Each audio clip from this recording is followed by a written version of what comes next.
So I actually just finished a degree and I have a few months off before I start my job in August. So I'm going to be doing a lot of things to try and kill all that time because my summer job has been canceled thanks to coronavirus. So let's get started. Today we're going to actually be staining a wooden recipe box with coffee. So I'll go grab the box, show you guys what we'll be doing, and walk you through the process.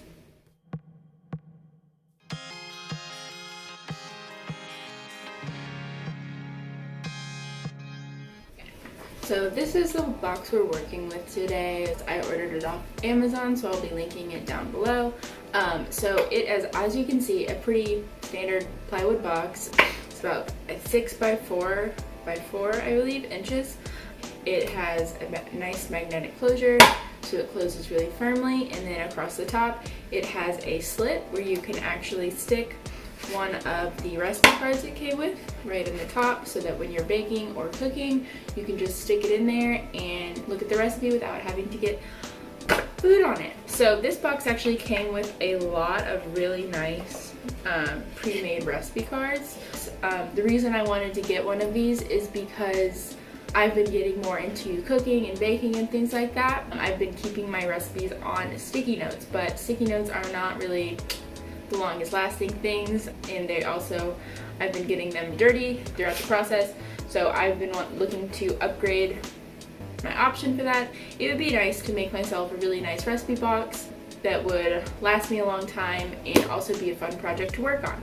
There are recipe boxes you can buy online. Obviously you don't have to get a unstained one, but I decided it would be a great project to work on, and I would have been really interested in doing natural dye, so I decided we would start out with a box, and I'll be staining it with coffee today. I'll be walking you guys through that process as I try to figure out how to do this in the best way possible.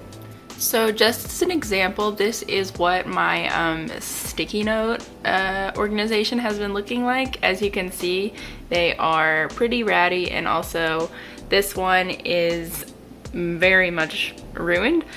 So again, I'm figuring the recipe box is a great way to correct the system. So to get started, I'm going to be making coffee using a standard coffee maker as I would normally do, and I'm going to be using a Trader Joe's dark roast 100% Arabica coffee. And I'm going to shoot to make a full pot just so that I don't run out of dye if I need more, and the worst thing that will happen is I'll get to drink some coffee. Cool, so to start that off, I'll be filling this up.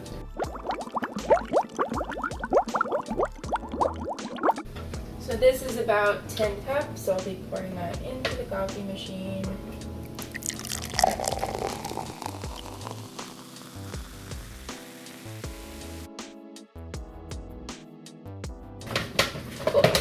So the coffee recipe I usually make is about 1 heavy-handed teaspoon per cup.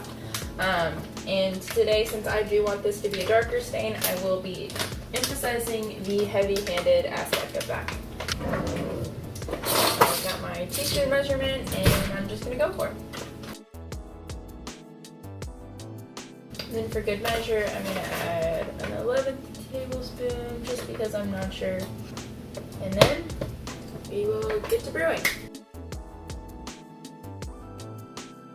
So I'm going to be storing my brewed coffee in these 2 jars. One is an old pasta sauce jar, and the other one is some sort of other old jar. These are reusable. I highly recommend saving your jars from food that you buy. Also, the thrift store is a great place to find these. So what I'll be doing is just pouring this into the ear and letting the coffee cool until I can work with it.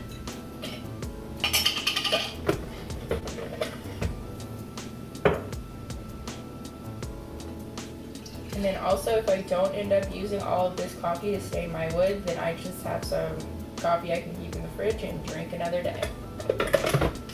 So that's 1 jar. And I'd be careful, let this cool before you do anything with it, unless you're using an oven mitt. So and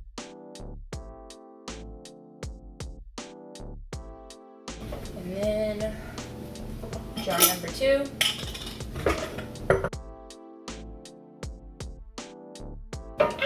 So So this is really hot. I actually would suggest waiting a little bit longer to pour these into the jar maybe, because glass, surprise, surprise, highly conductive. Cool. So there's all my coffee. We're gonna let these cool, and then I will be back in a bit to actually work on staining our recipe box.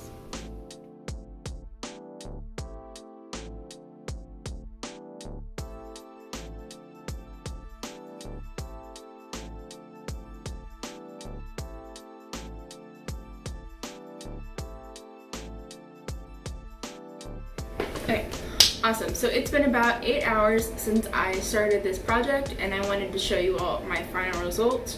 So here is my recipe box in the after stage. So this is with 3 coats of my coffee. It's warmed up the color of the wood and also really brought out the texture. So as you can see, the coffee took to the different parts of the box in different ways with each piece of wood, and I really like this. A lot of warmth and a lot of character to the box, which is really what I was going for. Obviously, if you wanted more drastic changes, I would suggest using an actual wood stain or even paint, but I was going for something more subtle. So going forward, I may decide to try to darken this even more by adding more layers of coffee, but otherwise I am going to be just spraying it down with a clear coat and be putting it into my kitchen. So I hope you guys have all really enjoyed watching me do this project. I had a lot of fun doing it. I would like to share sort of a word of caution, I guess, is that coffee has so much water in it, it can soften the wood, which may make it necessary to use sand down your box as you are going through with the project, because rubbing it with the coffee can sort of bring up some splinters. Otherwise, I would just make sure that you are waiting an adequate amount of time in between applying your different layers of stain, because when the wood does get softer, it can sort of compromise the integrity of your box and make it more difficult to work with. And again, you don't want to soak through your wood. That's not the goal here. We just want to darken the outer layer.